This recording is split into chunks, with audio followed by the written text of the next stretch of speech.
Hi, this is Shannon Pepkin, and I am here to introduce a friend of mine who is going to share her Control Girl to Jesus Girl story.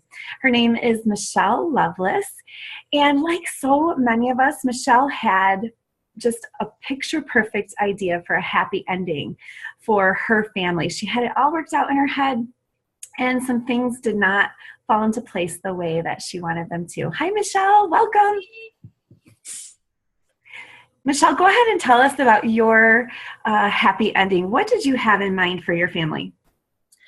Well, I'd say since I was a little girl, I had this whole script written out of who I was going to be, how it was going to work out.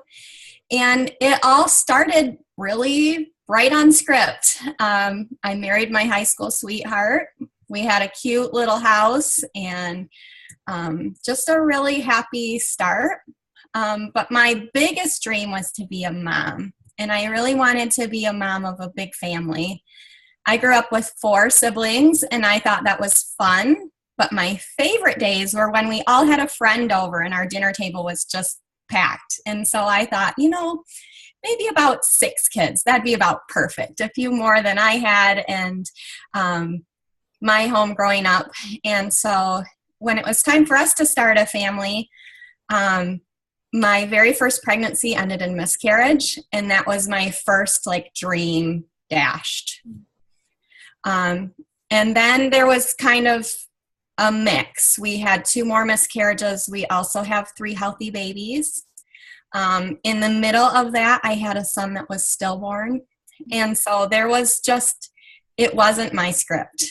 There was a lot of loss, a lot of hurt, and a lot of blessing mixed in with it. So it definitely wasn't unfolding the way that I wanted it to.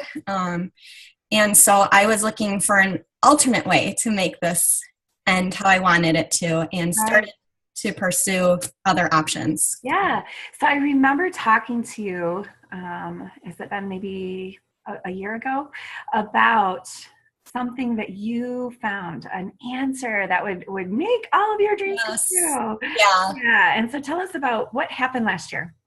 So last year, I started to think, these pregnancies and miscarriages, that's not all going so smoothly. And so maybe we should look into adoption.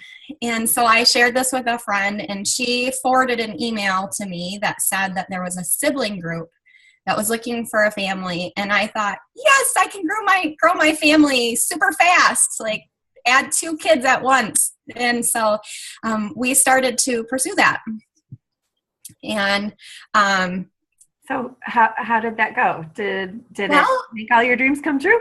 Right. Yeah. So I thought, this is God's answer. I've had lots of heartache, and now he's going to make it all right. And so we thought it was going well. It was going well for a few months. We started the process. We had a lawyer. We had everything just lined up just so. And then it started to become apparent that there were lots of red flags popping up, and it wasn't going to be a healthy blend of kids. It just wasn't a good mix for everybody. And my husband was way more in tune to it a lot sooner than me. And I didn't want to change my ending of a big family. Yeah, so how did you respond then when it looked like there were red flags and your husband was showing hesitation? Did you acquiesce quickly? What happened? I wanted to just plow forward. This was the ending that I wanted. I wanted to make it happen, whether it was good or bad. And during that time was when Shannon actually sent me the chapters from Control Girl on Sarah. So I was reading about Sarah and how she wanted to grow her family in a desperate way, just like me. And when you look at a story in someone else's life, it's a whole lot easier to see than when you're looking at yourself. And I could see how Sarah was trying to take God's plan into her own hands, how she was not being the submissive wife, but trying to come up with her own plan instead of waiting for Abraham to make a plan. And I saw myself, and that wasn't who I wanted to be. So, so you're starting to see Sarah, you're starting to see similarities. You're seeing that Sarah had this temptation to take control, to make her story turn out right. Was that the point then, that you just laid down everything, or did you struggle with wanting to control it still? It really was a turning point for me when I could see, I remember the chapters on how once Isaac was a teenager, then there was this conflict between the first son and her, the chosen son. And I thought, oh, I could see like how this could maybe not end, how I have it all scripted in my mind. And so that helped me to be more open-minded, but I still wanted to keep bringing it up. I wanted to nag about it and to say, are we sure that this is the right decision?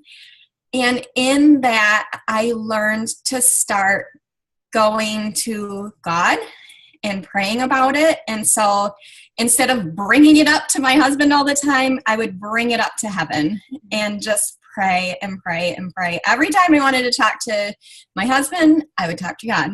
And that started to shape my heart into surrender rather than control, and trusting that God truly had the ending, that he was in control and that I didn't have to be. So that's such a beautiful example. I love that you laid on the altar your hopes, your dreams for your family, and your desire to, we can influence our husbands heavily. We can be manipulative. We can be nagging. We can be controlling to the point where they just cave in and say, whatever you say. And I don't know if your husband would ever cave in that quickly, but rather you chose, I love that. You said, rather than lifting, how did you say that? Lifting up your... Rather than bringing it up over and over again to my husband, I brought it up to the throne of God. I love that. I love that so much. And I love the fact that you had to do it repeatedly, because I think so many times we think of surrender as a one-time thing maybe, and we think of it as something easy, like, oh, I'm just going to surrender. Like we picture lifting our hands in a worship song, I surrender all. And it's gritty and it's a process, and it's repetitive over and over and over.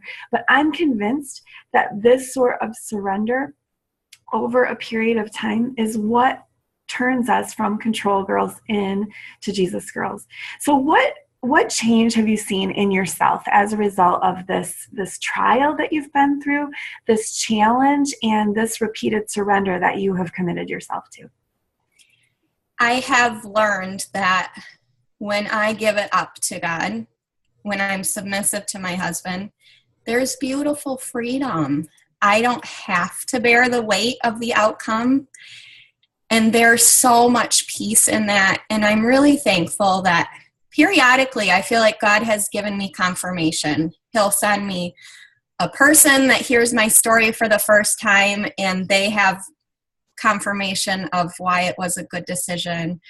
Or there will just be something come up and I'll just realize, God, you've got this. And I don't have to have it. And that is so, like, I was carrying a heavy burden and I'm not carrying it anymore. And that has been a great life lesson.